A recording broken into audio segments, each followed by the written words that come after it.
Last September at the trustee meeting in Danville, Vermont, we need to have 4 meetings a year, and last year we had one in San Antonio, and if the trustees they don't get paid or anything, so they pay their own expenses, but if they can go to a place in conjunction with a conference, they can take it off their income tax. So we decided in September to ask Betty to have a conference in Dallas, so we could all come down here and have a trustee meeting and speak at the conference. So that's what happened. We wanted to come south where it was warm. One of the newspaper reporters came up last year, since you mentioned stream, these people are 90% of the time they're all skeptical, they just like to write a story like, well, the Dowses were here and it rained, or, they like to face stuff. But I took him out there. He was asking some pretty good questions, really. And I said, well, I'll even teach you how to douse. Well, I don't know. And I took him out, told him a little bit how to do it, how to picture an underground vein of water. I'd already doused it. I knew there was a vein of water up through there. And I said, you just walk up through there with this rod, and you just visualize in your mind a stream. It's just like on top of the ground. It's just a vein of water just running, meandering around. You just walk up there, and you just visualize that. And he said, okay, and I showed him how to hold. He walked up there, boy, that sucker started to go down, and he wow, they just don't realize. They just surprise him so much. But he went back to that paper, and he wrote one of the best stories. And he said, I went up there as a skeptic. I was taught how to douse, and now I know it works. And it's just, you don't get good write-ups like that. A water dome is a place where water comes from deep in the earth in a column, so to speak, in sort of a column of water. As it gets near the surface, this water goes the path of least resistance. In other words, a vein will go out here and a vein here at different heights, at different levels. You just have if you can picture the trunk of a big oak tree coming up here, and then out through here is a vein, and here, this is a limb, and it's just sort of like that. And where these veins come out, these domes tend to have always an odd number of veins. I've never found a dome that had an even number of veins. And that's just another one of those mysteries that we don't know. I was taught how to build an energy wheel around those domes. And I go out on the land and I find the center of that dome. Okay, what you do to find out how many veins are coming out, you douse to find the center of it, of course. Then you get out here about 6 or 8 feet and you just walk in a circle. And every time you walk, you come across one of those veins, you'll get that reaction of that underground water vein. So you'll have one coming here and one here and maybe another here and another here. They're never symmetrical. There's some close together and some really far apart. And something like that. That's 6, and we'll put another here. That's 7. They're always an odd number. In fact, I found one the other day. It had, I think, was that 13 or 11? 13. We got off. Okay. And but anyway, we're going to go build a wheel around that. This is an outing that our chapter gets together and go out there and we gather up all these rocks and we really have a ball. We have a picnic lunch and all that. But anyway, these things are programmable. The energy that comes off there is programmable.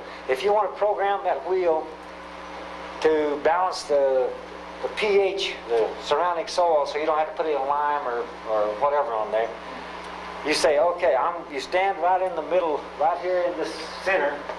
You say, okay, I want to program this wheel to balance the earth energies, or I want to program this wheel to be a good meditation, or a good meditation center, or healing center or whatever you want to do it. And I think this is some kind of a acupuncture point on the earth, or some grid, or some reason. Because if you look at all the stone circles around the world, all the pyramids, they all have these water domes under them. See? They all have these energy centers under them. So, I mean, they're there for a purpose. And you know, dowsers, you know, we're scratching this. We're really getting seriously scratching the surface on some of this stuff. I've already told you my name is Mary Marie Satterley, and I live in Cornville, Arizona. I am a trustee and have been for, I guess this is my third term, so at the end of this term it will be 6 years. That does not make me a better dowser. By the way, just being a trustee takes care of the business. It doesn't mean you're a good dowser. I've done a lot of schools around the country and love doing them. I divide dowsing into 2 categories, and they overlap. But one of them is tangibles, and the other's intangible. The tangibles are the things that you can do with your 5 senses. Taste, smell, see, touch, hear. And those would be water.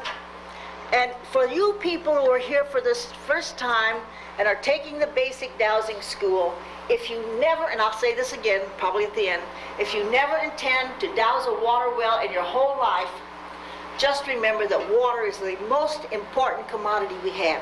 You cannot live without it. People always ask me, what book should I read? And I said, don't read any books.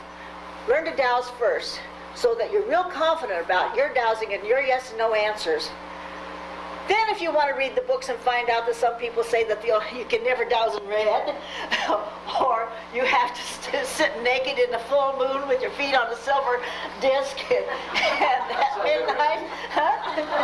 This is an actual written in a book. Never wear red underwear. What are some of the others? I mean, there are so many, and all they do is tend to confuse you. So don't worry about that. Just learn to douse, get good yes and no responses, and forget about everything anybody says. Then after that, you can begin to listen to what other people say, because there's so many ways to douse.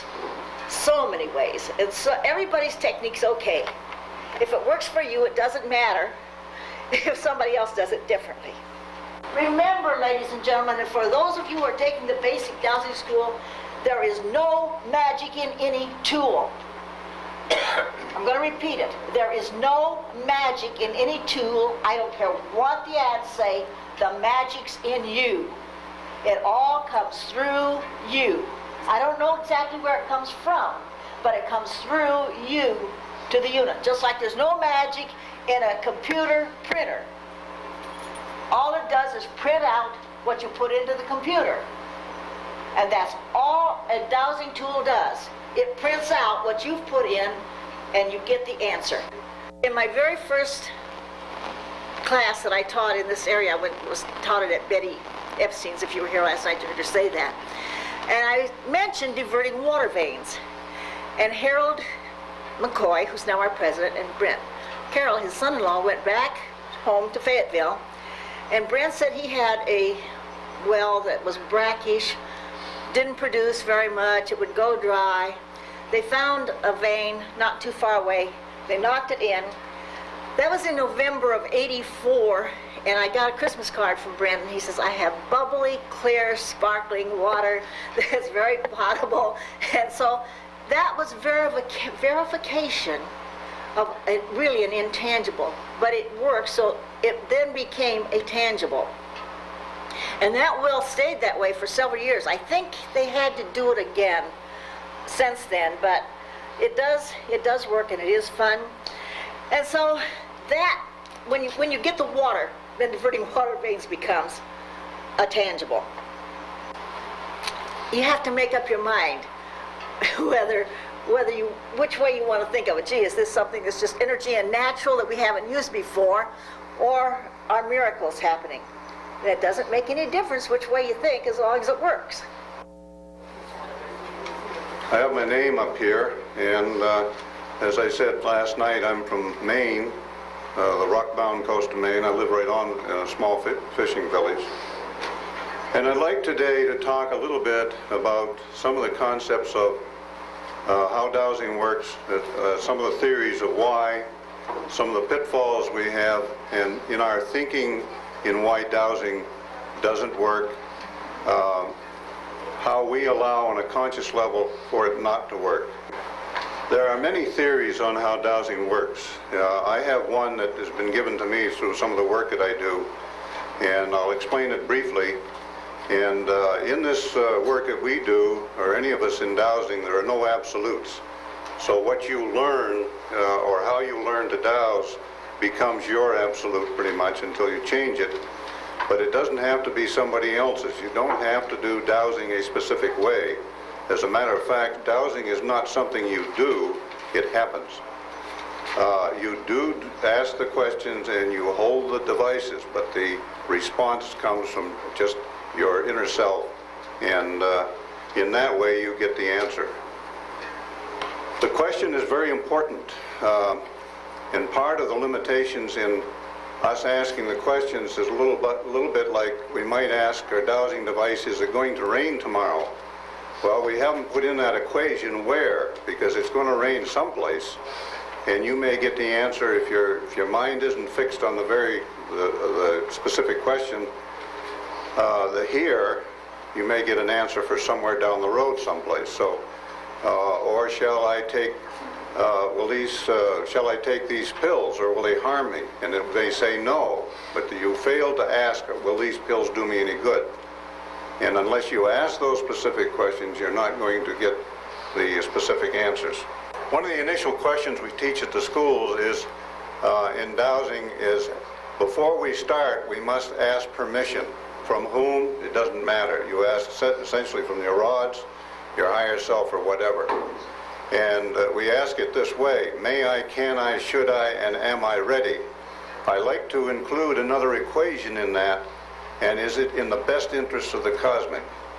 Now, what I'm doing with that, at least in my frame of reference, and all of this that I'm going to talk about here today is in my frame of reference, not yours, and it doesn't have to be. As a matter of fact, don't believe anything I say.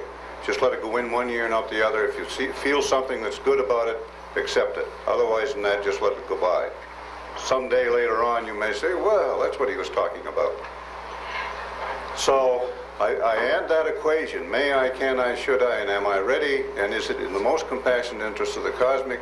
Because that takes in a much wider area than I can even think about in the conscious mind.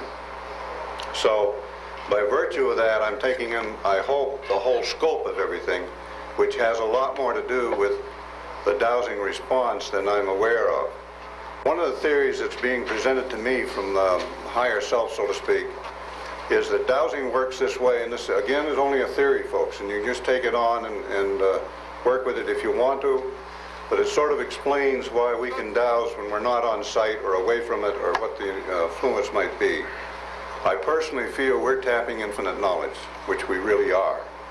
And by tapping that infinite knowledge through the dowsing, we're getting the response, which is a physical response through the devices or non-device, whichever you please to choose, or choose to use, rather. And what I'm given is that when you ask the question, you're standing or sitting or whatever you're doing with the devices or a device, and you're setting up a sort of receptive mode, because they say clear your mind, keep your mind open, or fix your mind on the water, or whatever you're going to do. It's to keep an open mind so your conscious mind is not getting in the way.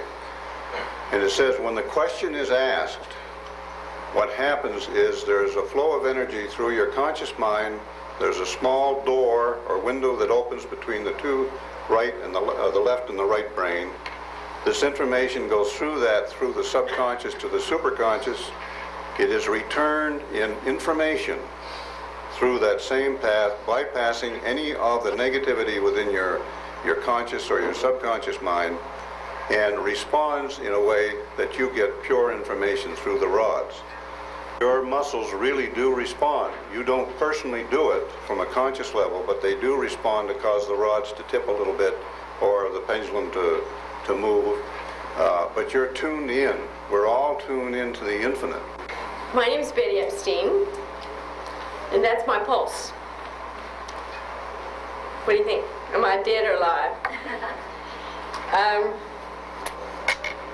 What do you want to know about pulses? Let me see. I learned about pulses from my first introduction to pulse was at an ASD convention in Santa Cruz. There was a medical doctor from Brooklyn who had been trained in Europe, and he explained to me how he uses the pulse for a lot of his diagnostic work. And specifically he also does acupuncture, and he said years ago he had a lot of trouble finding the meridian in the ear when he was going to put a needle in the ear. And he discovered that if he would take his finger about an inch over the ear, that when he reached the spot where the needle should go in, the pulse of the patient would change. And it's not a speeding up, it's not a slowing down. It's a change in the power of the pulse.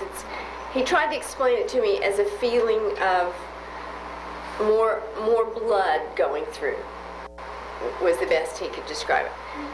It's a very slow, tedious process. You have to be determined that you're going to do it, and you have to be very patient, because it's like, I can't think of any way to describe it. You have to get to know your patient or your client for, I'd say, a good 20 minutes until you get a handle on what the normal feeling is. So if you're in a hurry, it's not going to happen. It's a psychic thing. It's not, you don't ask it out loud.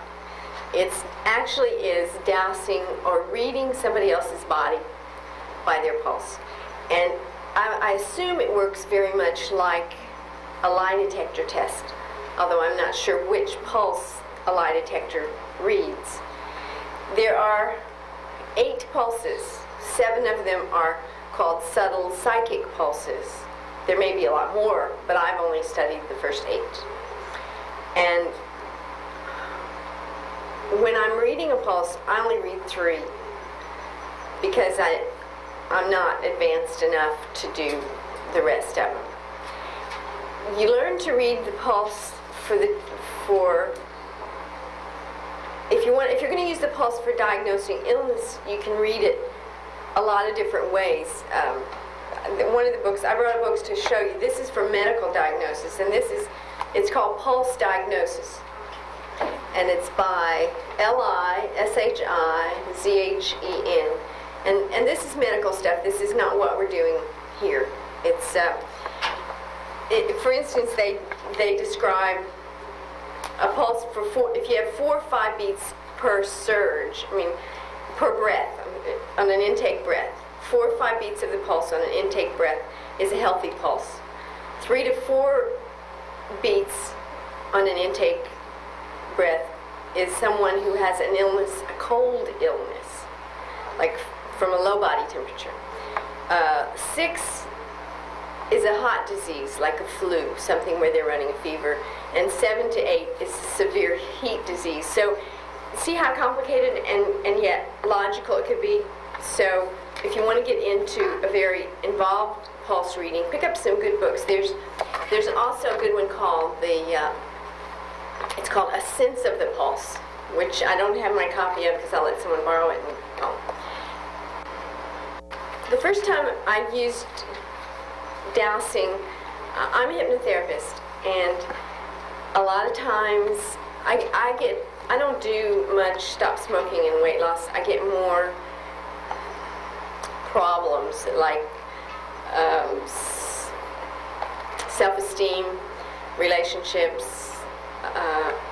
Many times in the last 6 months I've had incest victims who are dealing with that and have a need to go back to a time in their childhood and evaluate what really happened, did it happen, and how traumatized was I by this. And I found that dousing the pulse in trance gives me a good advantage for opening dialogue with my client if they're blocked verbally. Now they come at 3 levels.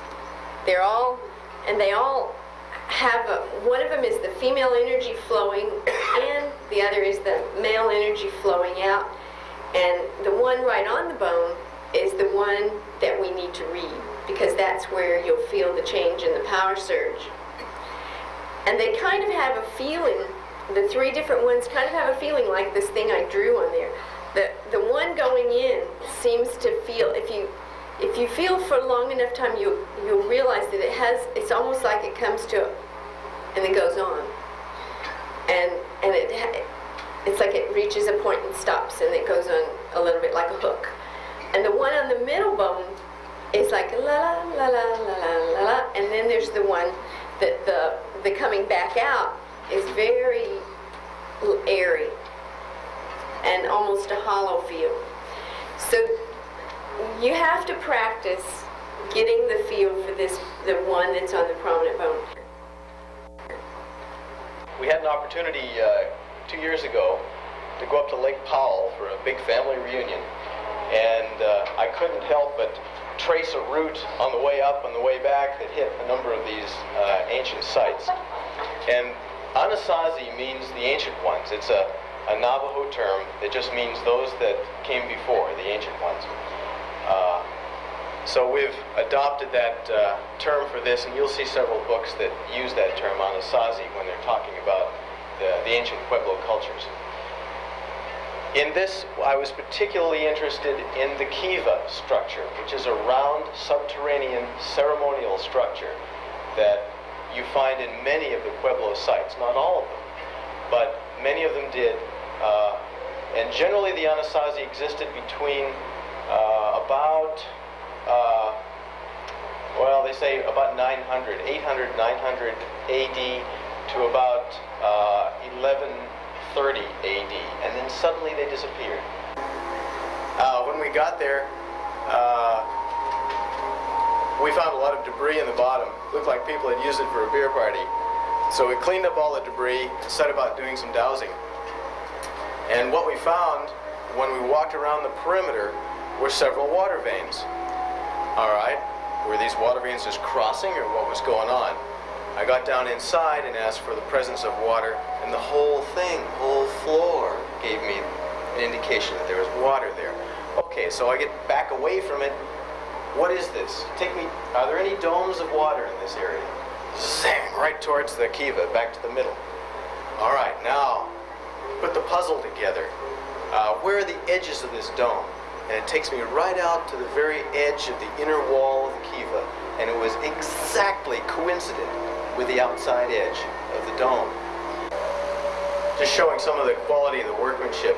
Most of the buildings, by the way, were built by women, except the kivas. The kiva was a domain for the men. The women didn't participate in those ceremonies. But the household itself was the woman's. That was passed on through matrilineal progression, and since it was, she built it. So the women did most of this rock work, and it's really beautiful, really quite remarkable. The rocks that you see that were dry laid, where you don't see any mortar in these photographs, this is original. The rock work that has mortar in it, where it's capped off on the top or something, that's where they have rebuilt the stone and stabilized it with mortar. Next slide. Now, the rectangular structure, almost like a sarcophagus, about a coffin-sized area, has been a real puzzle. The rangers and docents that I questioned said that all they've ever found in there was little pieces of corn and stuff. They had no artifacts that were pulled out of them, and they really didn't know why. But very often we found one of these in the kiva, sometimes two. Next slide. And in dowsing those, we would get a positive and a negative. Now, this is again at Chetroketl, and a very well-preserved kiva at this site. Now, I ran on a piece of evidence in a book by Bossier, Meditations of the Hopi, in which he goes through some of the ceremonies that the Hopi used. And one of them is their awakening ceremony in the spring, where they're celebrating the new life coming on. And they plant seedlings of corn in those chambers. And the plants are literally started, little starts, are grown in the kiva and then moved out later in another ceremony. They're split up amongst the community and they're planted outside. Okay, this shows the overview of Chetro Kettle again, with the large community kiva showing the inlet, the domes, the energy moving out, the veins moving out. And what really struck me and why I was so interested in this correlation was the domes of water tend to be a life-supporting energy. Whenever I douse for a good place to meditate or a zone that's positive and beneficial to human health and well-being, what I get pulled to is a dome.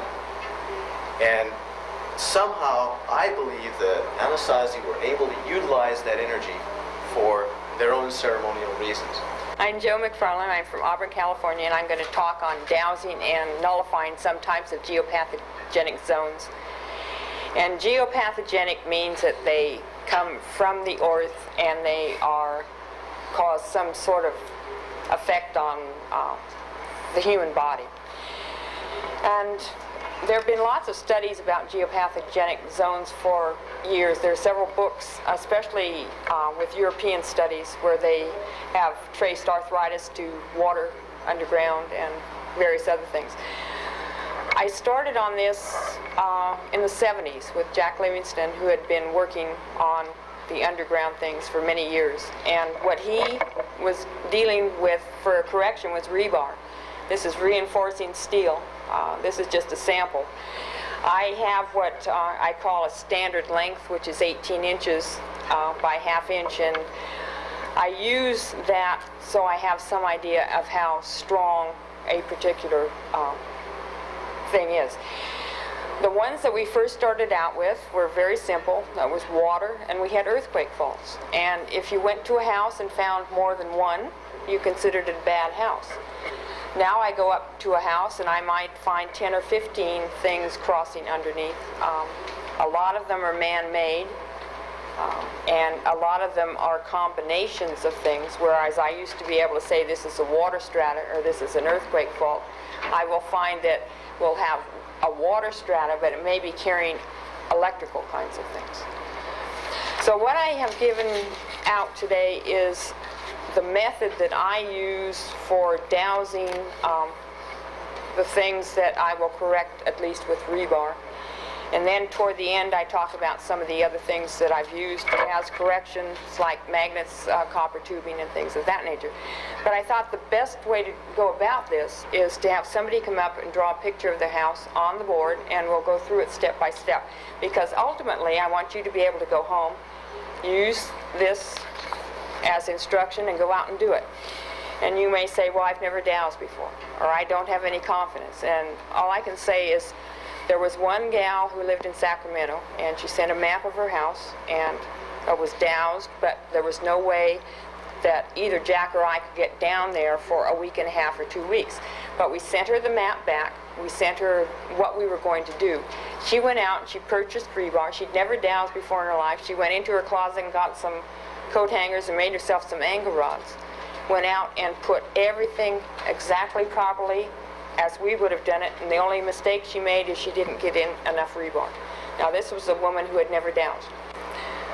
Okay, so we have sketched the house as we will have done here in item number 6. And I'd like you to douse along with me. Let's find out if there are any radiations detrimental to her health in, under, or through the building at any time of the day or night. Let's see if we can get an answer to that one.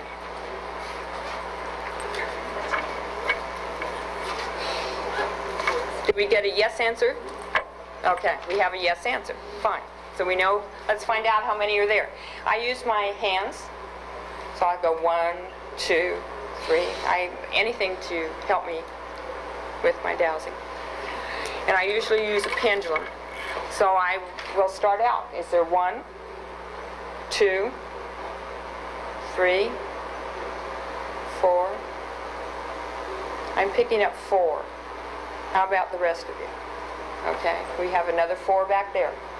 I got one there too. You have 4, okay. And but you have more than 4? 5. You have 5, okay. Fine. Let's see. This one is electrical. And, you know, it's fairly big. We'll find out where it goes. Usually we'll go to a power pole and a transformer, some variety of ground. But this one has to be staked on both ends. This is going through the bed. This, you said, went through the head of the bed. Because these are centers, we don't know for sure how wide they are. It's half-inch rebar, and it comes in a 20-foot length. I get them cut up into 18-inch lengths. I find that 18 inches is something that will work in most soils. One of the things that we deal with is intent, and the intent of the rebar that we're putting in the ground is to correct a problem. The intent of the rebar and the cement is to hold up the house. Okay. For those of you who haven't seen them, they're called, or haven't done them, they're called unicursal or unicursive figures, meaning that you can go through them in one cursive or one stroke, the same way as cursive writing, or they will flow continuously. There's no breaks or anything like that. A maze is a different kind of thing where there's lots of pathways, and once you start in, you can go many different ways. With a labyrinth, once you start in, it flows and you go in a particular way. Coming back out, they can be built so that you can come in and out without having to go all the way around. The classic ones we will produce today, you walk in, you'll come back out the same pathway that you walk in. Let me tell you how to build them, and for those of you who haven't seen how to do it, they're very, very easy.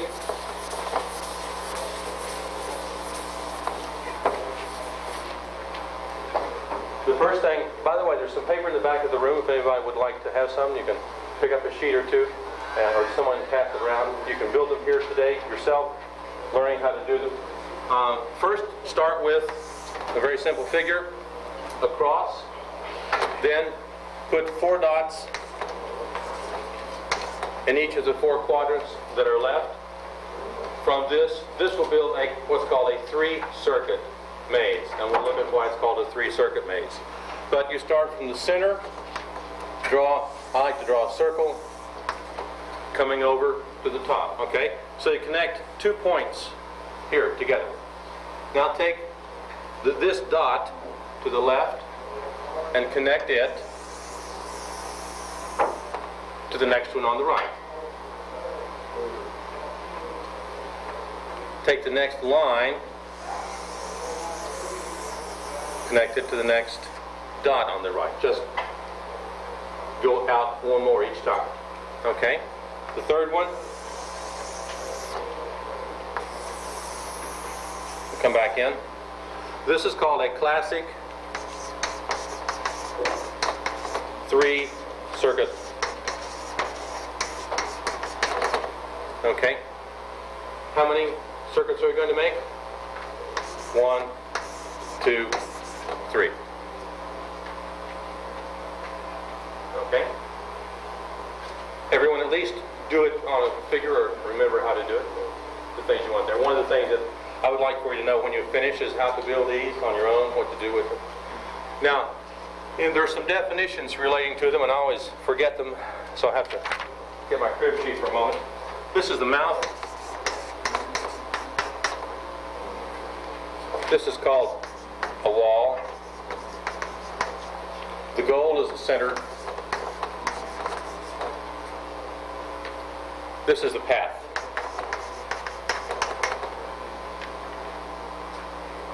Just so that we all are thinking along the same words when we work through these.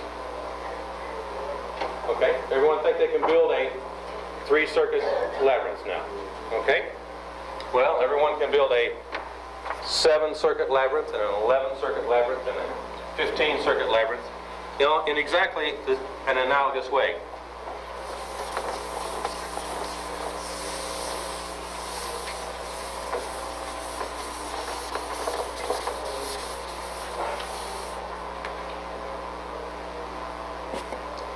Let's start with the basic cross that we started with before. But in the corners now, we'll put 4 L's. I think of them as L's. They're like that, okay? And then we put 4 dots.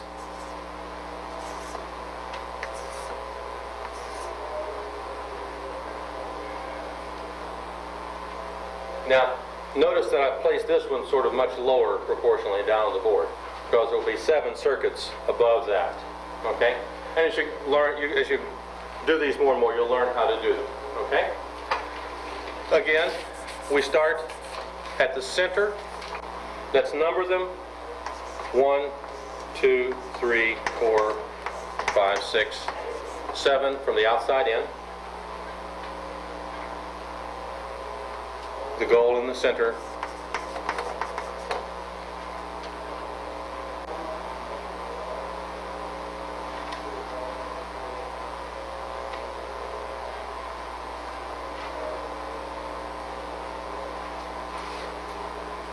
Which direction should the opening be pointed in?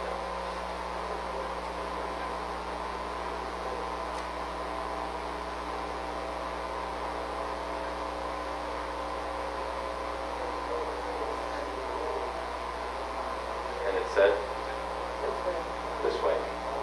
Okay. Now, about here, we'll put the center. Is this close enough to your spot? Okay.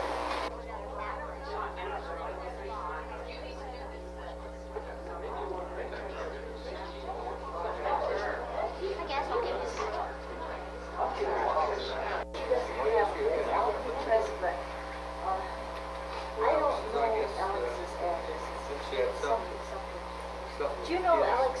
No, but it should be in the, don't you have a directory or anything? Yes. Now you know one of the secrets of the lab?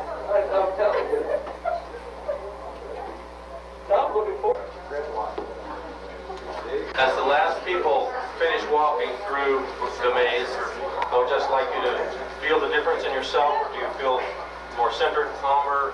Just turn around and come back out to see me. Turn around. Okay. More at peace with yourself, or whatever the right words are. For 3 people whose auras that I talked to or looked at beforehand, one of them has like twice as much energy, or 3 times as much energy as it had before. You can measure the size of your aura, do the same thing. That was Dan's, yes. He's like 2.5 times the size that he was before. That's all I have for the program. I would just like to say thank you very much for being here and sharing with me this evening.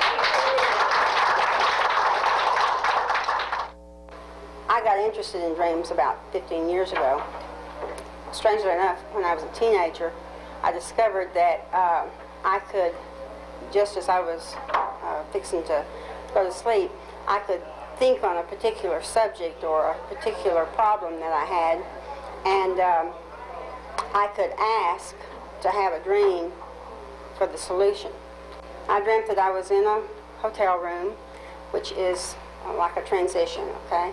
I was packing my bags. I was throwing clothes into a bag, which is all the parts of myself that I represent to other people.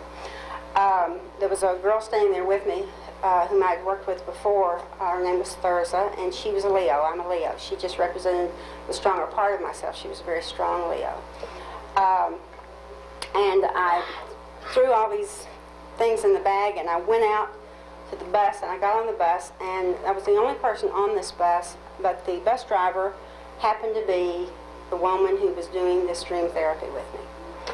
And I looked out the bus window, and there were people all down on the sidewalk there, and they were all yelling at me, no, no, no. And they were, those people all represented different aspects of myself. I looked at them and waved them off, and I spit out of the window of the bus into the gutter. and I spit pink, which is emotions. I might tell you I didn't spit everything. I remember keeping a little bit there. And I looked back up to the bus driver and I said, let's go to the cleaners. So that was telling me that it was okay for me to go through this therapy and go through this cleansing process to get where I needed to be. Since that time, I realized how dreams can help us through working through solutions, working through basic problems. It doesn't have to necessarily be blocks that we have. It can just be day-to-day problems that we might need to be contending with. Dreams have been recorded since the beginning of time. Dreams are mentioned in the Bible, and Socrates and Aristotle and all of those speak of their dreams. One of the, some of the reasons why we might dream has to do with releasing tensions, answering the problems, as I had just spoke of. Most of the time, it's our subconscious trying to work out these problems. Our subconscious always knows what our problems are. We don't have to bring it to the fore. So, but we do have to program ourselves to listen to what our dreams is trying to tell us.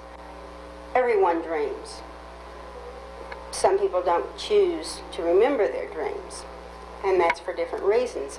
Sometimes they're too painful to remember. Sometimes there's a lot of turmoil in your life, and you just shut that out. Your mind just shuts down. Your subconscious, however, does pick up on those dreams. Whether you choose to remember it or not, your subconscious is still going to remember that dream. So, and eventually that problem will be worked out in your mind, whether you're consciously aware of that that's what the dream did or not.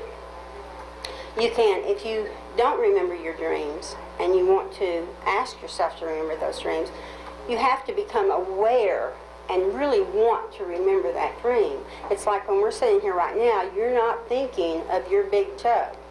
But now that I've mentioned your big toe, you're thinking of that big toe. So if you program yourself that you're going to dream and you think about that as you're fixing to go to sleep at night, I'm going to dream and I'm going to remember that dream and I'm going to know its meaning when I wake, then you will get yourself programmed into that. I'm not saying it's going to happen on the first night, but if you have that desire there, it's going to happen. Keep programming yourself and it's going to happen. Most of the dreams that you have are symbolic rather than of a literal sense. If you dream of, for instance, if you dream of a horse, okay, that horse represents energy, okay? If you dream of a kitchen, that kitchen is going to represent love. So you have to think of the symbolic meaning of what those things are in your dream, and detail is extremely important, color is important. All of these things are necessary to create a balance in our life. This is another reason why we dream. It creates a balance for us. Because of the turmoil that we may have during the day, and then we dream at night, it kind of helps to balance out those solutions and things, and it helps to balance out our life. I'm going to start with a poem, folks, and it goes like this. Once a tiger and a lion drank beside a pool. Said the tiger to the lion, "Why do you roar like a fool?" Well, the lion replied with a twinkle in his eye, "They know I'm the king of the beast because I advertise." Well, a rabbit overheard the conversation and he ran home like a streak. He tried to imitate the mighty lion's roar, but it was just a squeak. A fox came to investigate and had dinner in the woods. The moral to this story is, if you're going to advertise, make damn sure you got the goods.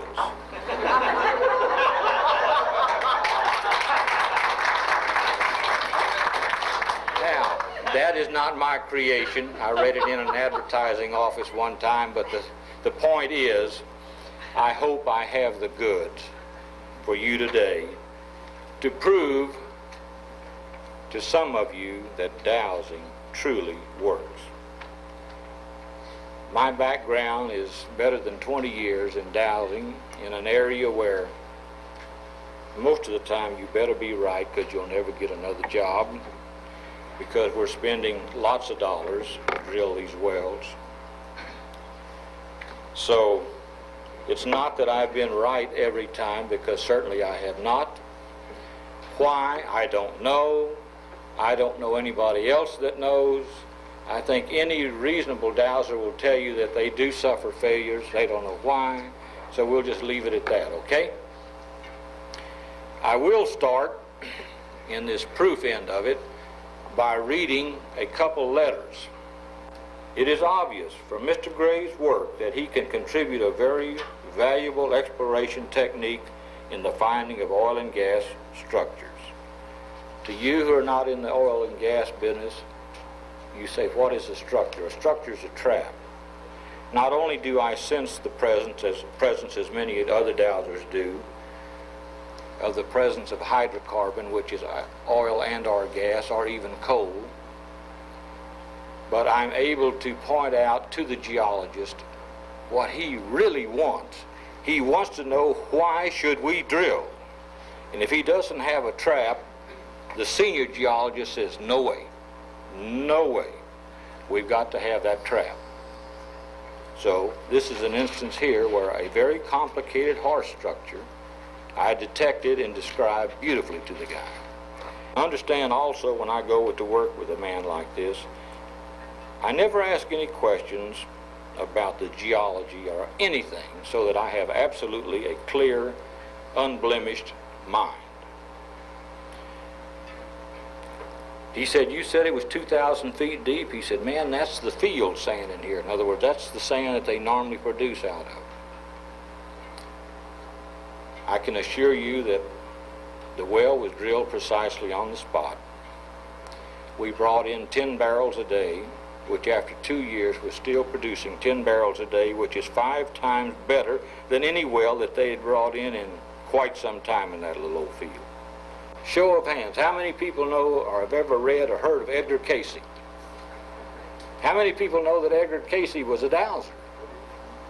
Few of you. All right, Edgar Cayce was a dowser.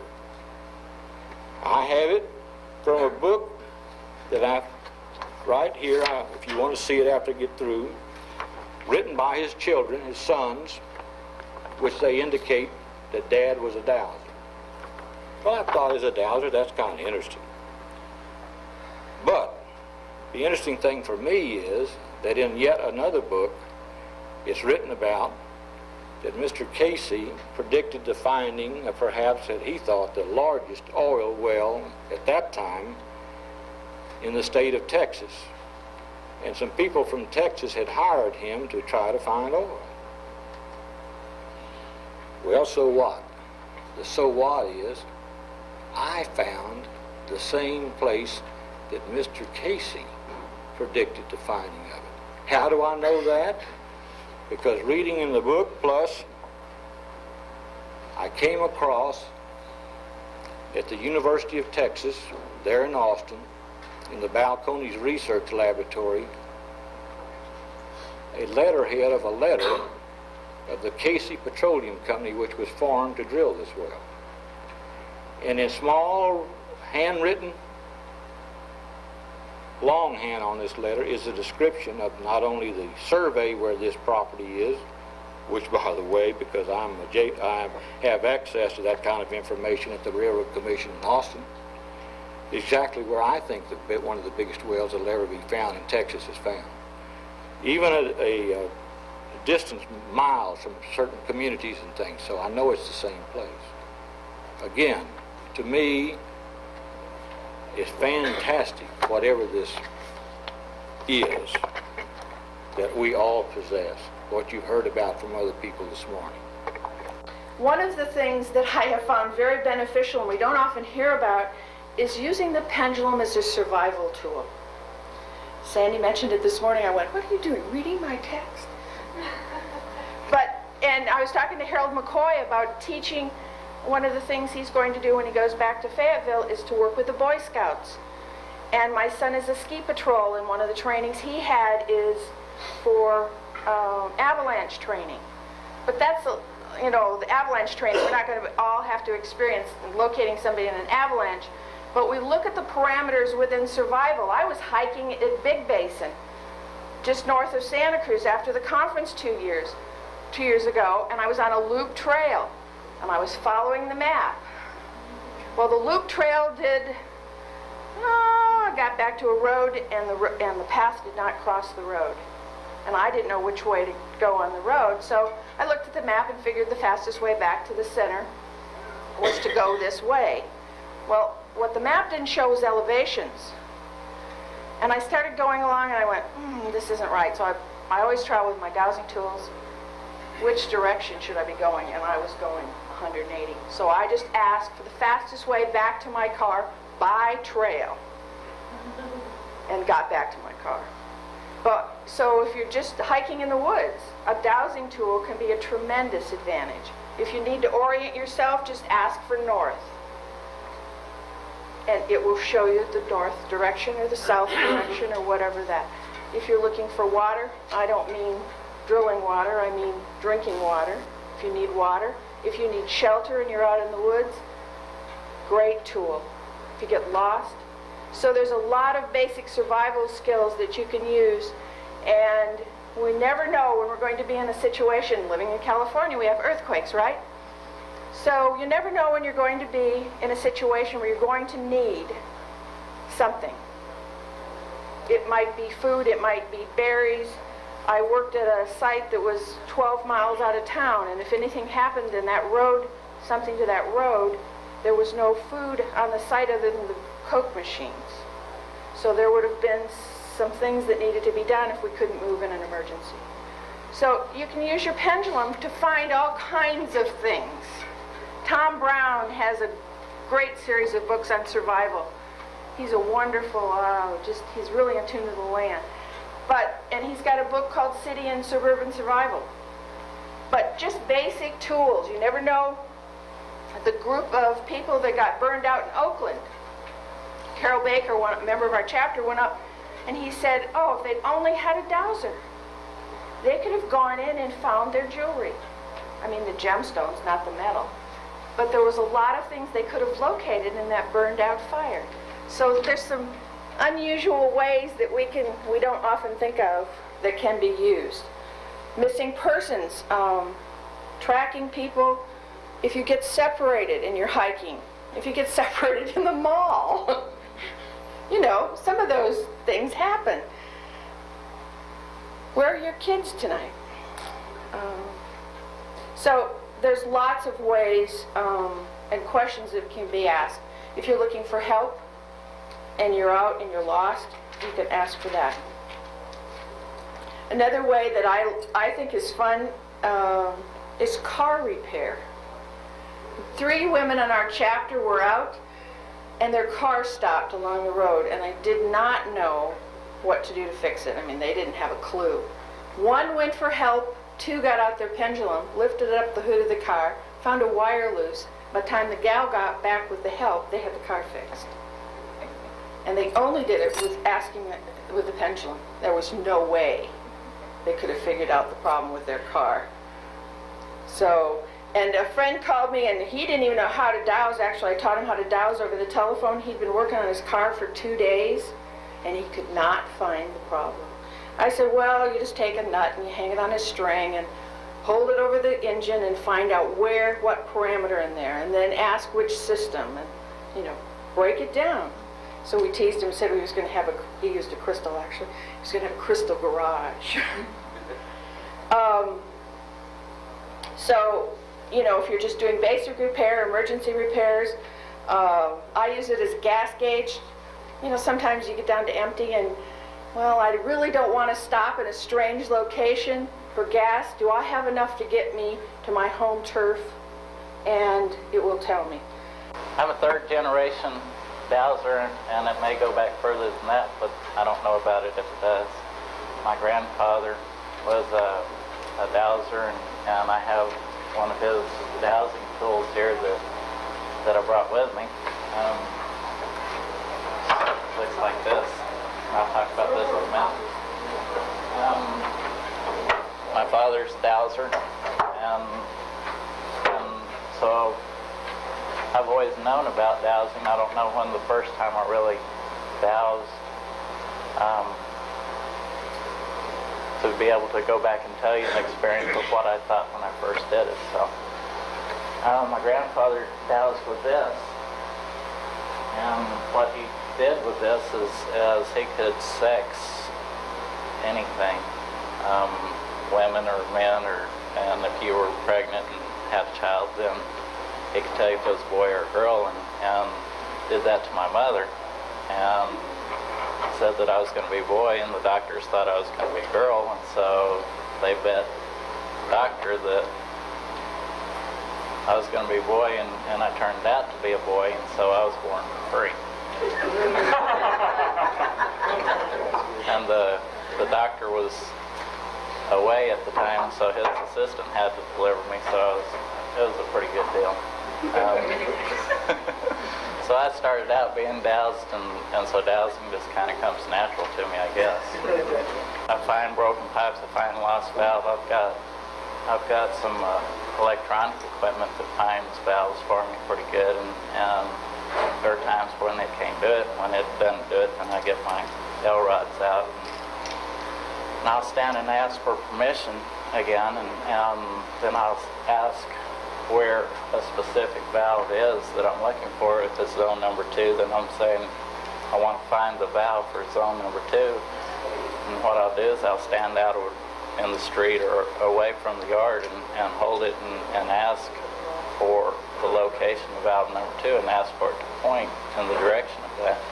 And so it'll come and it'll point over here, and then I'll walk over here and I'll ask again for the same question, where it is exactly, and they'll point again.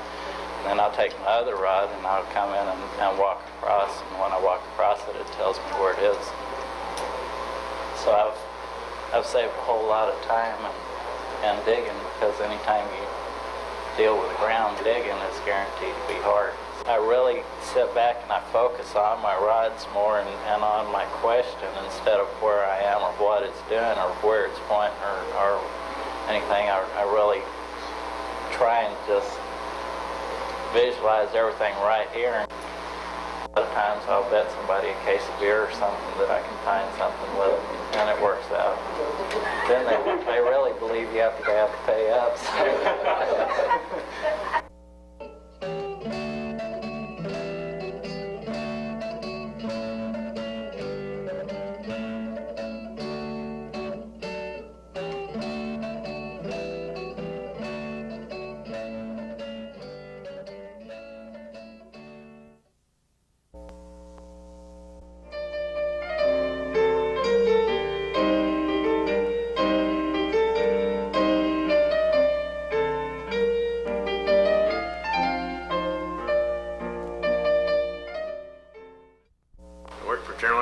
As an engineer and a manager, and retired in '87, and I've been totally into dowsing ever since. And I'm 3 times or 10 times busier now than I was when I was working. So it's almost around the clock program, because I get calls in the middle of the night sometimes from people involving some situation involving dowsing. So what I want to do is just kind of touch on a lot of aspects of dowsing that you may not have gotten, give you kind of a smorgasbord and into some of these areas of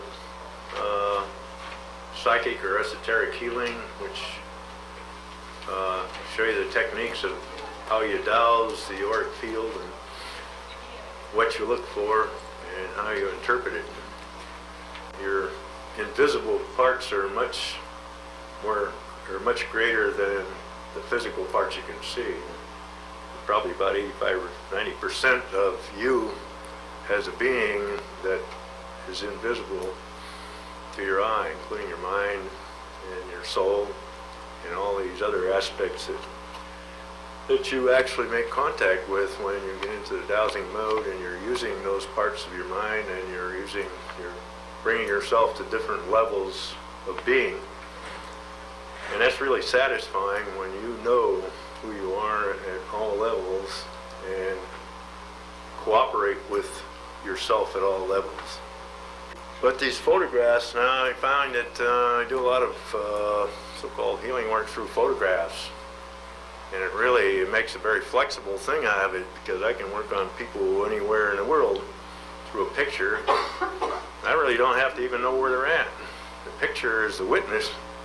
I like a picture because I can put it in my files, and I'm a researcher, so I'm keeping track of these case histories item by item and characteristic by characteristic. So I don't do it for business, I do it for a research project. It's amazing what you can douse out of the energy bodies, which represents the or the spirit and the soul of the person. That's the part that goes to spirit when your body dies, or when you die and it leaves your body. Photo dowsing, now I mentioned your auric fields on your body is on all your pictures, all 3 fields. You're limited in photo dowsing to generally reading the auric field. You can't, the picture's so small typically, you can't scan the body looking for depressions and holes. However, that's not necessarily that important. It's only important from the fact that if you're researching it, you want to know where these problem areas were so you can know when they're gone. But the stuff is so automatic that you're dealing with this energy that it flows, and it has no gender. It's neither male nor female. It works equally well on a male or a female in producing healing effects. And it flows to the point that if there's a hole in the auric field somewhere, it will automatically flow to that hole. And if you put enough of it on there, it'll fill it up. So working with photographs, it's a great way to go, because it really opens up a whole field there of people that you could never otherwise do anything for or contact even. A lady in New York City that works for the library system in Manhattan sent me a little snapshot picture of a teenage girl, and she says, "Can you do anything for this girl?" Well, I never say no. I never make any prejudgments. That's the first thing you want to learn, is get your logic mind out of this thing, because your logic mind says no matter what you do, you couldn't fix it. So yeah, the first thing you do is wipe that out and say, well, this thing is so powerful, this stuff is so awesome and powerful that it has no limits to what you can do. So with that kind of a concept, you can pretty much do anything. And so I checked that girl's aura, and it was really small. It was down like an inch in my scale. Now everybody's their own instrument, so what numbers I get in dimensions of auric fields is not necessarily exactly what you'll get. Spirit possession now on a person, I can't do that too much on a photograph, but on a person it throws up as 3 symptoms in the auric field. The 3 symptoms are a shifted field where the energy body is not centered on a physical body like you had. It'll be, you measure one side, and I use a measuring yo-yo tape. I actually run in there and put it up against the body, and then I take my little rod and I run down the tape towards the body, and where the rod flicks at right angles, I read down on the scale of the measuring tape, record that on a paper. I keep records of all these things, so I know where they were when we started. So I measure the body about just average height all the way around and see how centered the energy body is on the physical. And of course it's quite interesting, because it is one of the things that generates so-called nervous breakdowns. You can stop a nervous breakdown like that. All you have to do is center up the energy body back on the physical body, and the whole system restores itself, and the so-called nervous breakdown quits. She called me up all excited. She said, "I had to call you." She said, "I have to fill you in on a girl's picture." She said, "I just got a call from my brother in Germany, and he wants to know how you're doing this."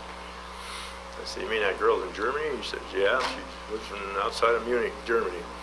Well, she had severe depression problems. She said she'd be gone for 3 or 4 weeks. They wouldn't be able to communicate with her. She wouldn't eat. They had her all lined up to go to a brain shop specialist to see if they could snap her out of it.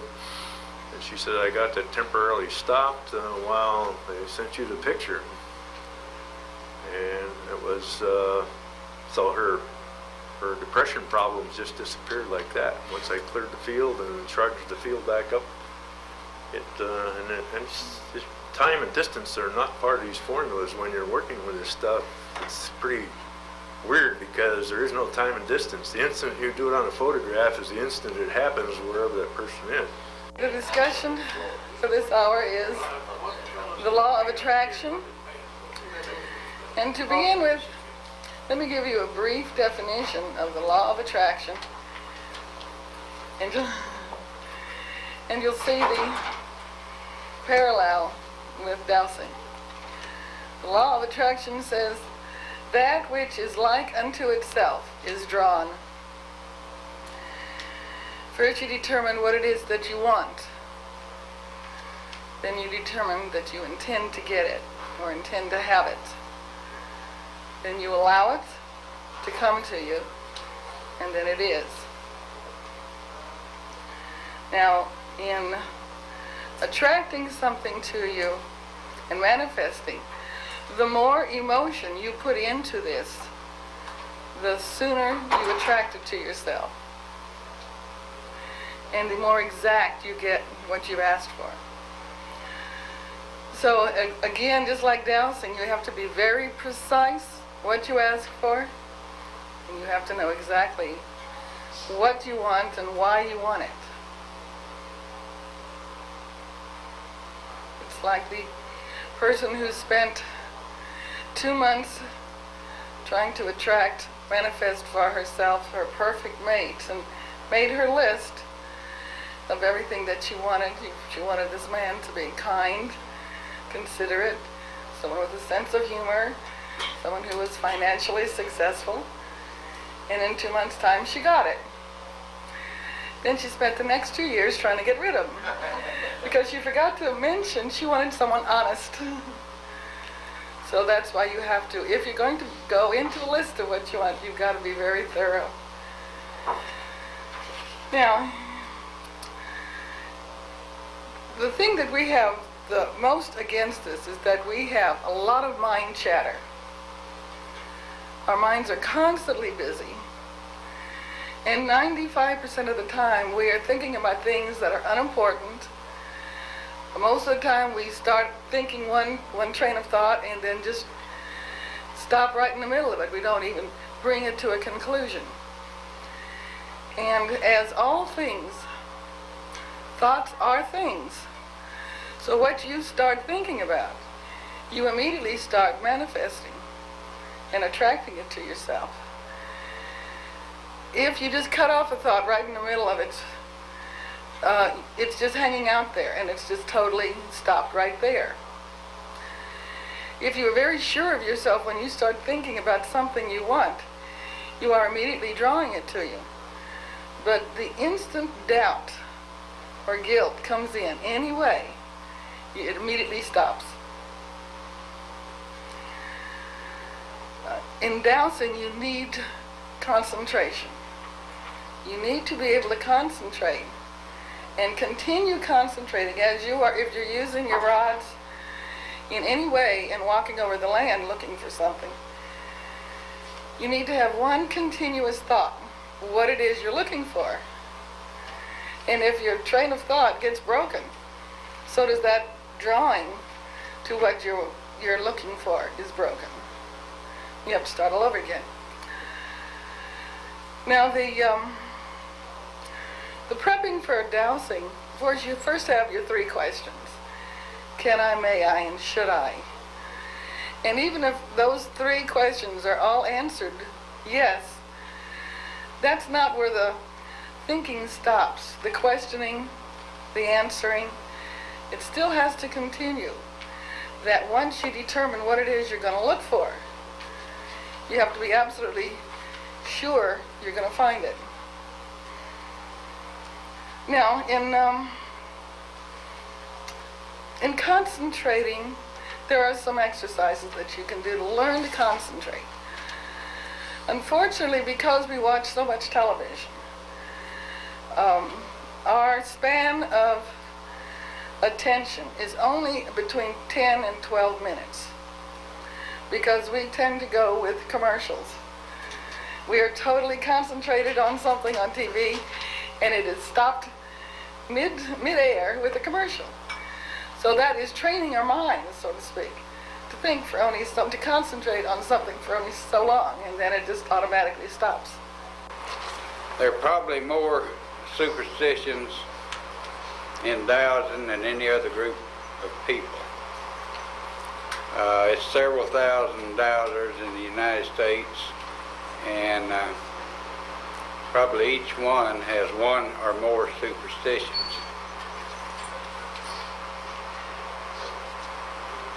If someone comes up to you and says, you can't douse if, they're going to tell you a superstition.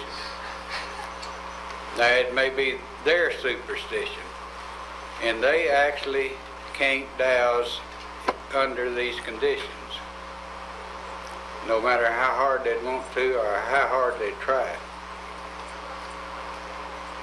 They so strongly believe this that they want you to believe it. But you don't have to believe it, and it won't bother you if you don't believe there you can't douse.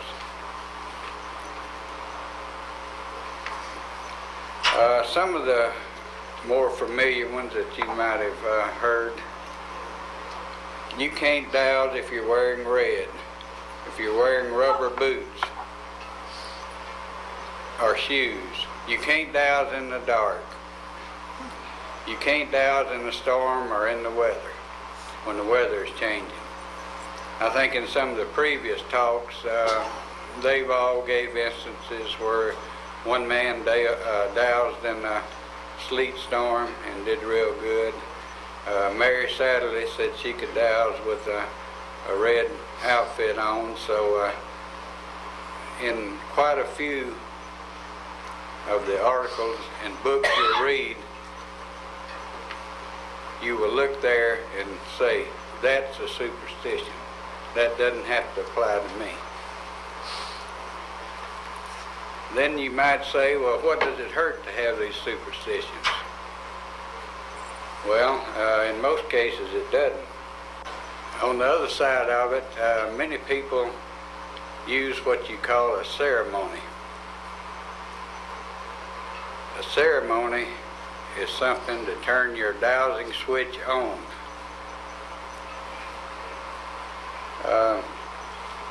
The one most recommended is that may I, should I, or can I. If you do that every time in the same way, it will help get you into the dowsing mode. You should ask these questions and wait for your device to give you a reaction on each question. Don't just say, may I, can I, should I, and get one reaction, because you should ask them individually and wait for your rod to react. It's several other on switches. Some people can just pick up their dowsing device and they're tuned in, ready to douse. Some of the old dowsers had to read from the Bible before they could douse. Some people had to say a prayer. Some others like to meditate or take a quiet time before they attempt to do some serious dowsing. All these will work. You need to try one or more of them and see what works for you. To develop your dowsing skills, you need to use them on worthwhile projects. You have to look for these things to douse for. It's always someone that has lost something or wants to find something or wants some information, and dowsing seems to be the best way to get it. It's human nature to blame someone or somebody else for our failures. You usually fail because you either changed your method or you didn't ask the proper question. I think this is the answer. Using logic, I believe I'm correct. The conscious mind is full of these I's. The hardest thing for a person to do is to get I out of his dowsing. You have to make your conscious mind admit that it doesn't know the answer, the true answer. You have to quiet your conscious mind. You have to let your subconscious work on the problems. The main trouble, especially the men, in order to douse good, sometime in there you have to humble yourself. You have to admit and make your conscious mind admit that it does not have the true answer. I'm a teacher at a school for dysfunctional adults, people coming out of drug and alcohol rehab clinics and mental institutions, or people who have experienced a life crisis of some form, injuries, whatever. What we focus on is how to set goals and how to get to them. And to be real aware of where we are now. How to set a goal, put it in the future, and then start working backwards. What do I need to do? What do I need to do? What do I need to do?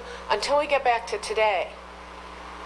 And one of the sayings that I use at the school is, you can't get to Galveston, of course I'm in Houston, you can't get to Galveston from Houston if you're working with a Beaumont map. So where are you?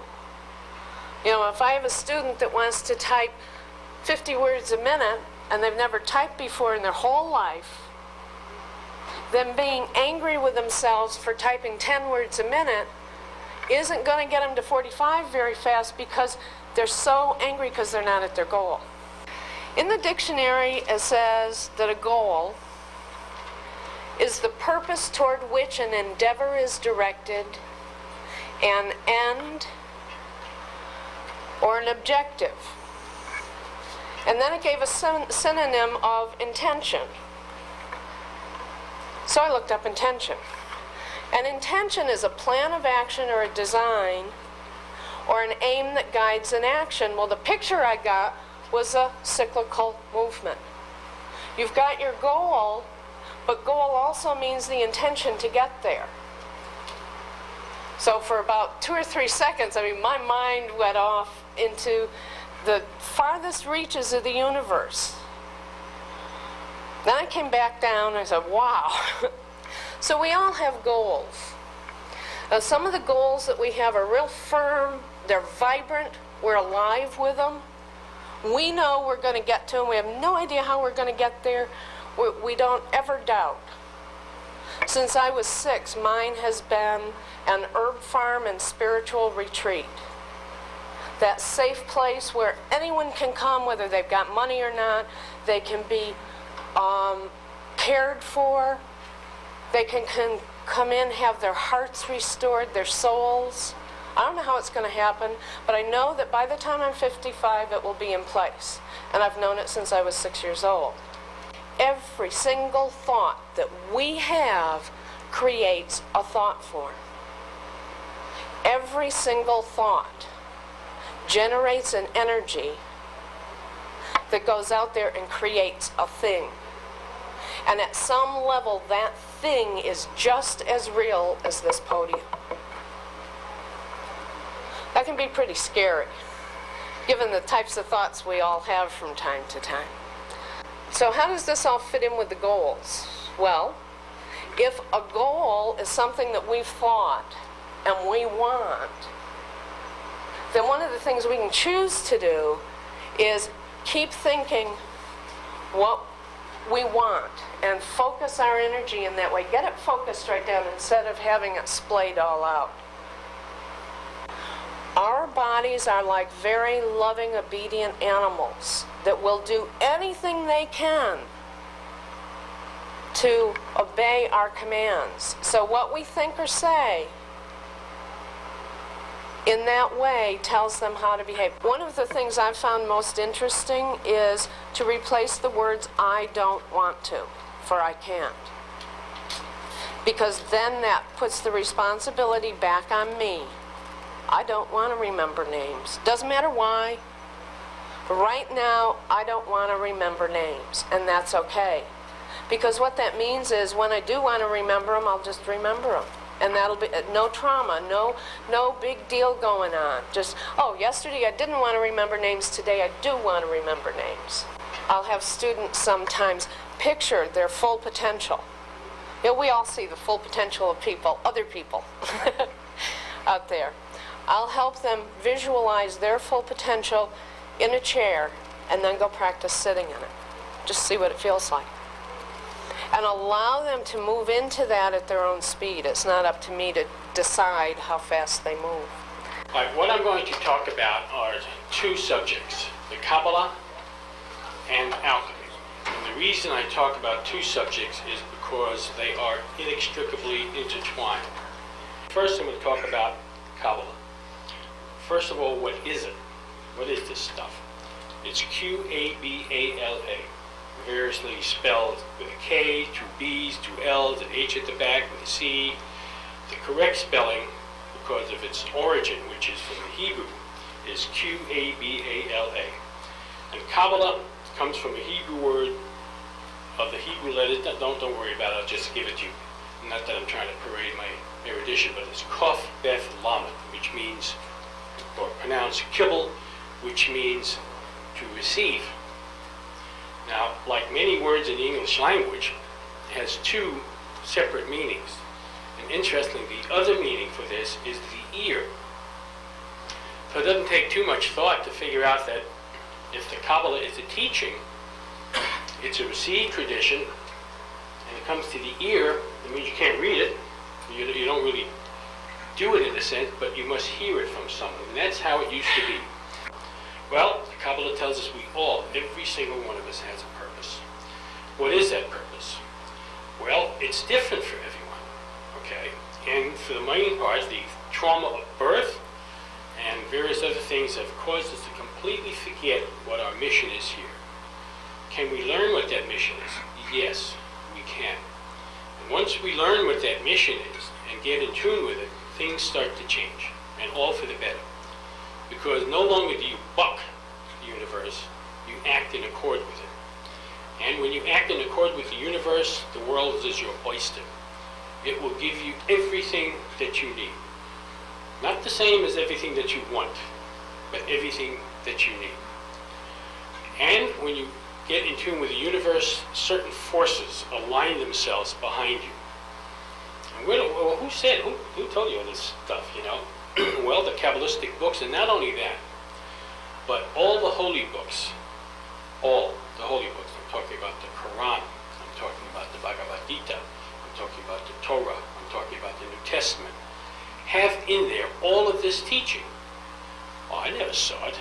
Well, for sure you didn't see it. That's because you're not aware that all of these teachings were preserved by those who knew it, but preserved in such a form that the man in the street could not pick it up and run with it. Let me give you an example. We find in Genesis 21, the text reads, "And the Lord visited Sarah and did as she wished. And Sarah bare a child for Abraham, and she called the child Isaac." Simple enough stuff, right? Well, if we read the original text, in the original Syriac, or Aramaic, we find that they left out three words, just three little words, no big deal, right? But those three little words, when inserted in the sentence, change it entirely. And I got this from a wonderful man who is probably more Christian than anyone that I know, and he's a rabbi. His name is Rabbi Ben-Barat, and just a brilliant thinker, brilliant Kabbalist, and knows more about Christianity than I could ever hope to. But we whipped out the old Hebrew Bible, And I will read what it said and put those 3 words in. The text now says, "And the Lord visited Sarah, and did as she wished, and knew her. And Sarah conceived, and bare a child for Abraham, and she called him Isaac." Well, those 3 words, to know, in the old Bible, meant to have sexual relationships with. I mean, I said, wait a minute, Rabbi, just hold on. Are you trying to tell me that we have here yet one more immaculate conception? He says, you got it, pal. Wait. How come none of the Christians talk about it? He said, well, they have Jesus, and they don't want to muddy the waters with another one. I said, well, this sounds like an excellent opportunity for Jews to give us a few shtups, as it were. He says, the Jews got enough trouble with Jesus. And he said there's more like that. Now, the basic tenet of the entire Kabbalah is a diagram called the Tree of Life, okay? Now, this Tree of Life is a drawing that simultaneously represents the universe, or God if you prefer, same thing, and mankind, or you, more germane. Okay, don't look like me. Think I lost weight. Well, this is psychological, it's intuitive, and it's spiritual. It's certainly not physical, although there are physical aspects to this tree.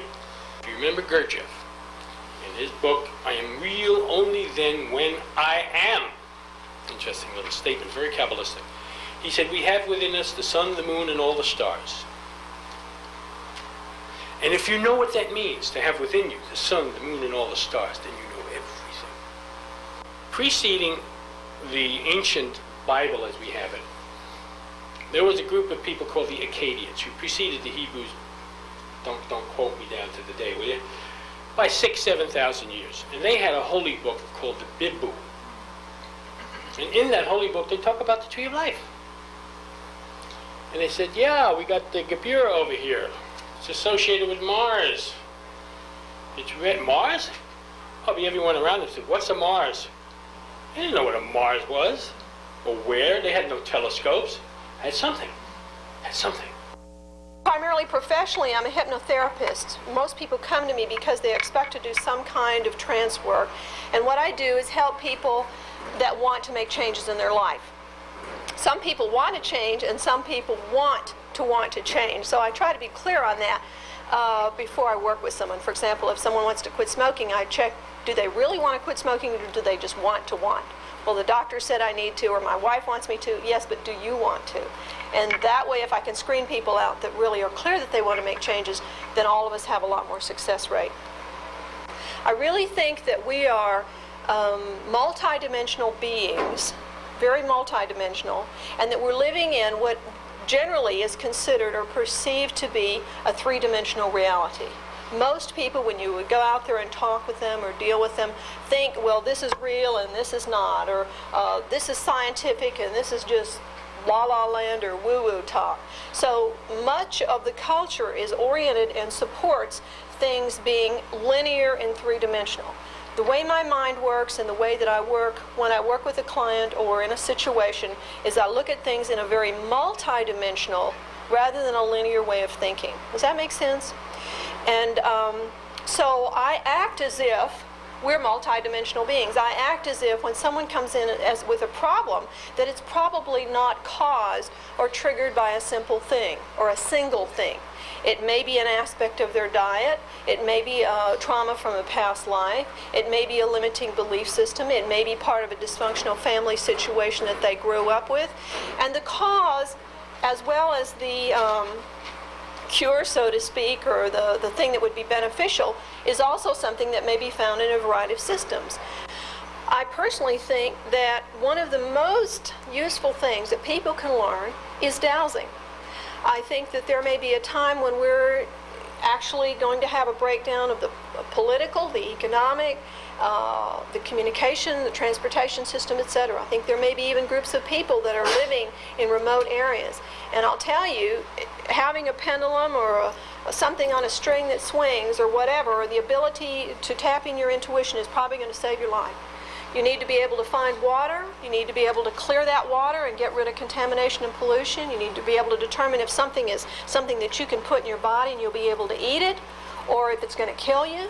You need to be able to douse and find areas and bring in higher energies for healing or alignment. You need to be able to determine who you need to associate with and trust and not. And I think that it doesn't hurt one bit to be skilled in these areas. There's a lot of different things that I check people for. And what I actually do is I go down a list of about 30 different things. I just pull my pendulum out. Somebody was speaking yesterday that they couldn't pull their pendulum out. I'm real willing to pull my pendulum out anywhere in front of anyone. I don't consider that weird, and I just give them a little bit of brief explanation. I say, well, have you ever lived in the country where they had water witchers or dowsers? And I was like, oh yeah. I said, well, this is a little dowsing instrument. And I said, all I'm doing is asking my higher consciousness or my higher self to ask your higher self what it is that's appropriate and in what priority order that will help you get what you want or the changes that you want to make. I may douse for vitamins that I suggest that they might add. For example, when someone quits smoking, if they up their increase of vitamin C for a few days, it helps detox the body and pull a lot of nicotine and tar and stuff out of their system. I always ask when I'm dowsing or for working if this is to the person's highest and best spiritual good. It may be in their best physical interest, but it may not be for their long-term highest and best spiritual good. So that's kind of the little catch-all phrase that I use with that. Final thing that I do is I also ask, am I in alignment? Or to what degree am I in alignment? And to me, being in alignment means being in alignment with my higher self, being really clear and connected with wherever and whatever levels. So if I go, to what degree am I in alignment, and I'm only getting 75%, then my answers are maybe only going to be 75% correct. I'll take a minute, get centered, put some light around me or any number of things like from silver or whatever systems that you've got and get in alignment. And until I douse that I'm 100% in alignment, I'm not going to be asking my questions because I know I'm not going to get clear answers.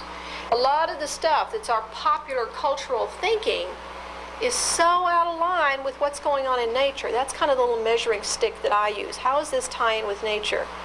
For example, we think that we're supposed to eat a lot of milk and dairy products because we need that calcium for our teeth and our hair and bones and stuff like that. But how many bald Indians have you ever seen? Indian people had strong teeth, hair, and bones, and they didn't drink milk. This man called me one morning. He was frantic. Middle of the summer. He said, I have been given your name in recommendation that you could find me some water. He said, is that true? And I said, well, let me back up a little bit here. I said, it's true if you've got the water. You've got to have it before I can find it. Now, if you have it, I can find it, and I guarantee you.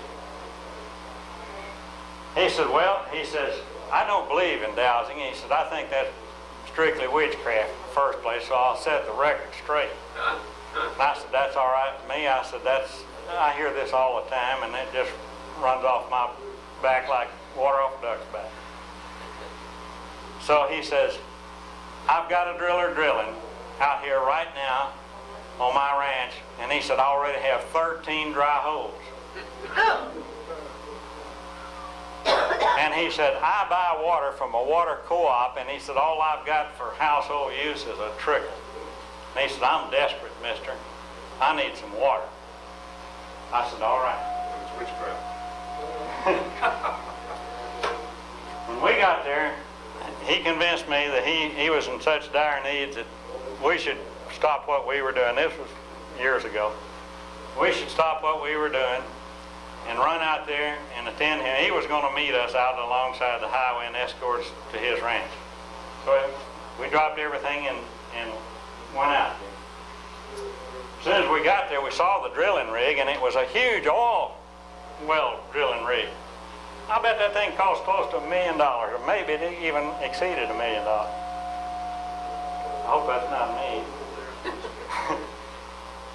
Anyhow, when we got there, I quickly surmised that that man was working on a dry hole. I told him, I said, that man's drilling another dry hole right there. And we came over here, and since he was about to bottom out over here anyhow, we quickly found the very best spot on his whole ranch. She was map dowsing, and I was dowsing with the wire rod. And I was searching for the location of the best spot on his ranch for potable water. Okay? That would give him the sufficient quantity as well as quality of water that would last through a prolonged 7 to 10 year drought. Always ask questions. You can never ask too many questions, and ask very specific questions that can only be answered in a yes or no. The rod either goes down or it doesn't go. But let's just say I'm going out here and I'm looking for the edge of that dome. I come out here and it begins to cross. So I have found the edge. I can go ahead and cross over it, and the rod will point back to the edge. And then when they parallel, I know I'm right over the edge of it. So then I drop one of them, and I say, show me the outer perimeter of this dome. And it just follows in an arc. And then I can set these pins in the ground, and it just draws a perfect circle on the ground. And from that, then I walk perpendicular, or I walk in parallel to the edge of the dome, but it would be perpendicular to the veins coming off of it. And as I find these veins, I pin them with the different color-coded pins in here. And then I'll tell Wanda, I'll say, well, maybe I might start numbering them. This is number 1 vein, and number 2, and so forth. Number 1 will give me 30 gallons a minute. Number 2 will give me 50 gallons a minute, and so forth. And we, along with the customer, decide on which vein he wants, where's his pump house going to be, and all of these pertinent facts to what he wants to live with. And then when we decide together on what he will drill, then we'll put a stake in the ground and let the driller drill a stake out of here. Let's say I'm standing over the well bore, and I say, if this well is drilled properly and is developed properly by the driller, will this vein yield as much as 10 gallons of water per minute? Yes. Will it yield as much as 20 gallons a minute? Yes. Will it yield 30 gallons a minute? No. How about 25? Will it yield 25, 24, 23? 23 gallons a minute will it yield. So that original driller come out here on the back of the property, and he put that big heavy rig. I thought it was going to cave that embankment off and drop it off in the river out there. It was so close to the edge of the river. And the guy acted like such a smarty. I walked around the rig, and I said, no water. And he said, it's got to be there. Look at the river full of water right there. So I said, I'll bet you $1,000 you won't get a cup full of water. How about that? Would you like to be a sport to take me up on that? No.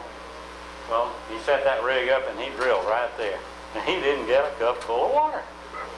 I'm going to teach you how to polarize your body with the pendulum. It's very simple. You know, the women are polarized with the North Pole. The men are polarized with the South Pole. So the female sign is negative and the male sign is positive.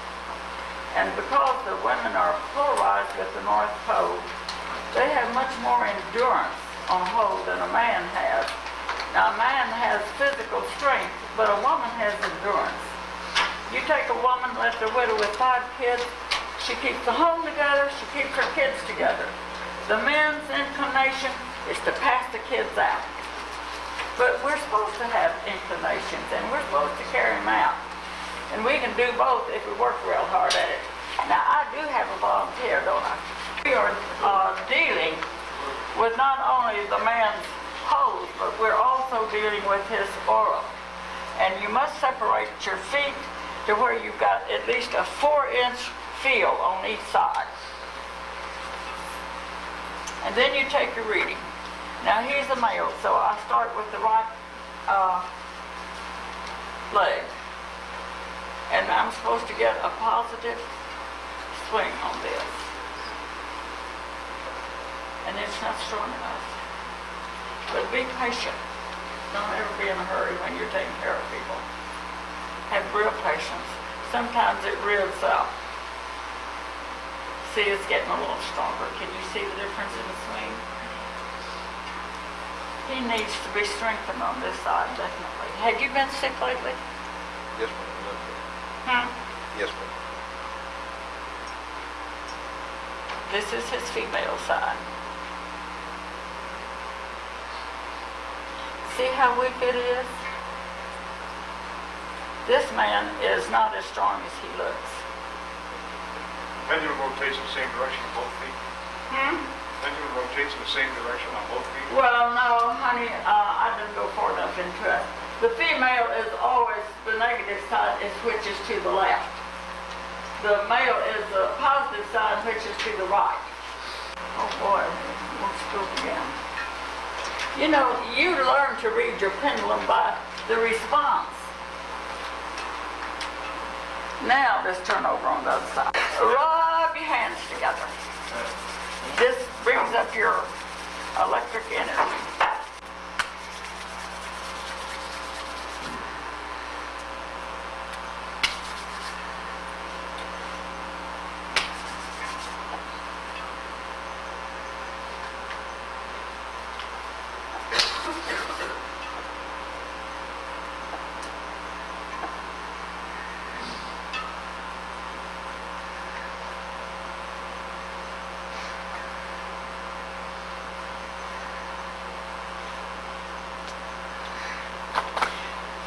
Signed and sealed and delivered.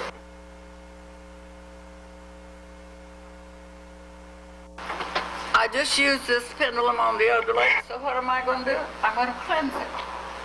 I don't want any of her vibrations left on this to confuse what I'm doing here.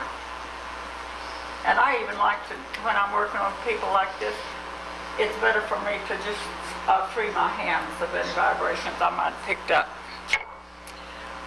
Well, we got a pretty lady here. She's the well-balanced. She would have been a wonderful dancer, too. You dance?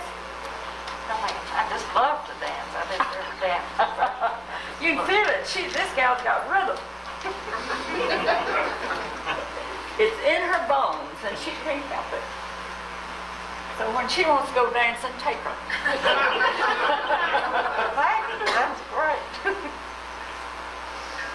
You don't know what you got here, do you? Is there anything else that you got a problem you'd like to talk to? Maybe I can help you. Relief from stress, feelings of tension and stress. I think we probably all have that. Well, when you have tension and stress, you've got something else wrong with you. Listen, that's a layman's excuse that the doctors use. It's nothing wrong with you, it's stress. That is a mistake. Why are you stressful? That's what you've got to doctor. Whether it's physical, emotionally, or what else. Just as you go take something that will calm your nerves, that don't take care of your problem. When you get out from under the influence of it, you still got it. Whatever you have wrong with you, don't palliate that treatment or the area or whatever it is. Doctor the cause and get rid of it. And that's what I like to give you, is things that work. I'm going to give you my first map dowsing external experience as a story. I went up to Danville. Now I'm going to back up a second.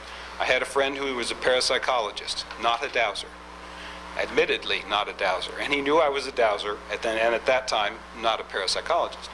And I told him I was going up to the convention at Danville, and he says, fine, when you come back I have a job for you. I said, what are you going to have me do? He says, you won't understand. He said, if I tell you now, you won't understand. I said, all right. He says, they're going to teach you how to do that up there, and I need that skill right now, and when you come back I have a job, so call me when you come back. So I went up to Danville, And I was usually pleased, but occasionally thought I was in the group of some of the craziest people I've ever seen in my life. And one of the things, of course, that they taught me to do was map dowse. And I didn't do too badly on the initial session. And I got home, and this guy knocks on my door, and he hands me this map. And it is the map of a Cape Cod house, a basement and a first floor in the state of New York. And a woman they had lost a woman's will. And in New York State, you have to probate it within 2 years, or the state gets a much bigger bite. So an elderly woman down the road swore by affidavit to the court that there was a will, which everybody else wasn't even sure of. So they tried to look in the basement of this house to find this will. And the first thing they told me was to look for the lost will in the house. And they handed me this hand-drawn thing, and maps don't have to be too good if you don't have this great expectation of them. If you want to use a blueprint or geodetic survey map, fine. And you're going to come out very close. But in a hand-drawn map, have a little sense of humor, okay? Now, they gave me this map, and I sat down in my living room at my chair, and I put the map on the hassock, and I went over the first floor. Nothing. So I was thinking to myself, either I'm not plugged into the situation, and it could be that, or it's in the basement. So I put the basement up in front on the hassock, and I went over it, bang, down with the stick, and I went the other way, bang, down with the stick, put the X, mailed it to them. They called me in about 10, 12 days and said, we found the great-grandmother's will, and her name was da-da-da-da-da. We want the mother's will, and her name is da-da-da-da. I got what I asked for. I wasn't given quite enough information to get the right will, and it was really a lot of fun and a great lesson, and for your first shot at it, or my first shot at it, it was really neat. So be very careful with your semantics. Very careful.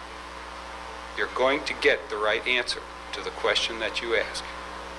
When you are in alpha, it is my supposition that you are communicating with higher orders.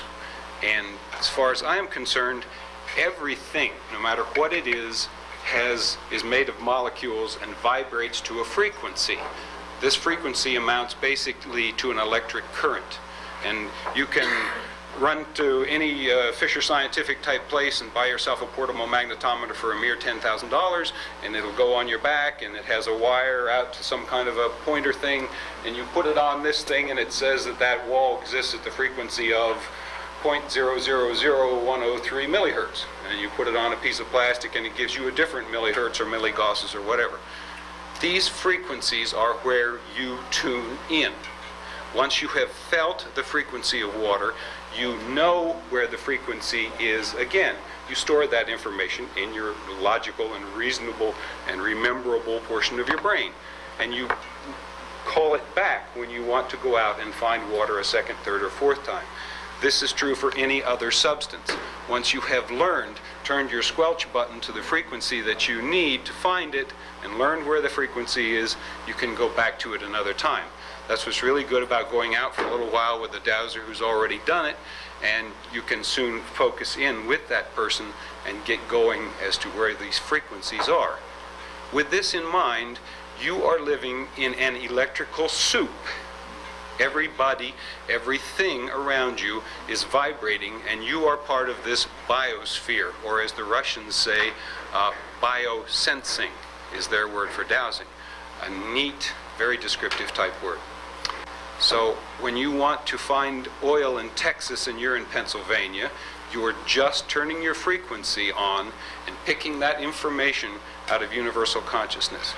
It doesn't matter where you are, and it never will matter. And it's so easy, it's like falling off a log, just like getting your first water dowsing response. So don't limit yourself. Don't feel that this is a horrendous thing that you're embarking on today. Now, a lot of the rest of the time I'm going to spend on this is organizing how you may go after a map. The map in front of you has half a dozen different things on it. It's got wires and pipes and water veins, and you will read in the stuff at the top, and I recommend you read it before you get going on anything, that you read it all and then go back to the first question, because the questions are dovetailed together. Information dowsing is one of the most important parts of map dowsing. You are a perfect child of God. Your energy came down from wherever the universal consciousness is, and you are a perfect energy soul being. If you choose, and if it is given you the power to do so, you can will that that microwave not bother anybody forever in the house, or comes in the house as a stranger or anything, because you are using universal energy, and if you code it to do so, it will do so, most of the time at least. He has defined feng shui as being the art of perceiving the subtle energies that animate nature and the landscape, and the sciences of reconciling the best interests of the living earth with those of all of the inhabitants. Now that doesn't mean a whole lot to me.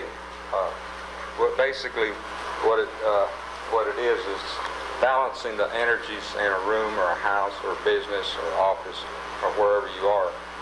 I think it's interesting to note the different colors that are associated to the different directions.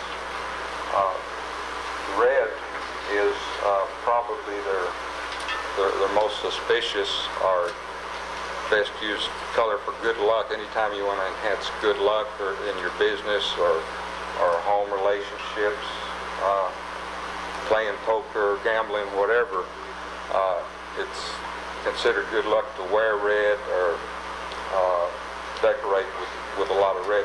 But you can overdo it, so you want to try to feng shui is about balancing where you have a shortage or stagnant energy. You want to increase it, and where you have too much, you want to decrease it. For everything that can go wrong or that is wrong, the feng shui people say, don't worry, it can be fixed or it can be cured. So they have 9 mystical cures that can be used and will correct just about anything. Basically what we're trying to do, we're trying to correct imbalances. So this is the object. Sounds, they use a lot of wind chimes and bells. But now you may need some of these for your burglars. Anytime you have a light bulb burns out, you should replace it, because that's broken or non-working light bulb. You're losing energy. That's bad feng shui. Well, as a matter of fact, it was out for a long time. Okay, they say it causes break-ins when you have a light bulb by the door. It attracts burglars in this negative energy. Incidentally, any part of a house, room that's out of repair is considered bad feng shui. If you notice anything around your property or home or room or office that needs some work done, do it. Just whatever it is, do it. It's considered good feng shui to have an 8-sided trigram with a mirror by the front door, preferably at eye level, so that any evil or negative spirits come up to the door, they'll see the reflection and scare themselves off, and they'll run off and won't bother you.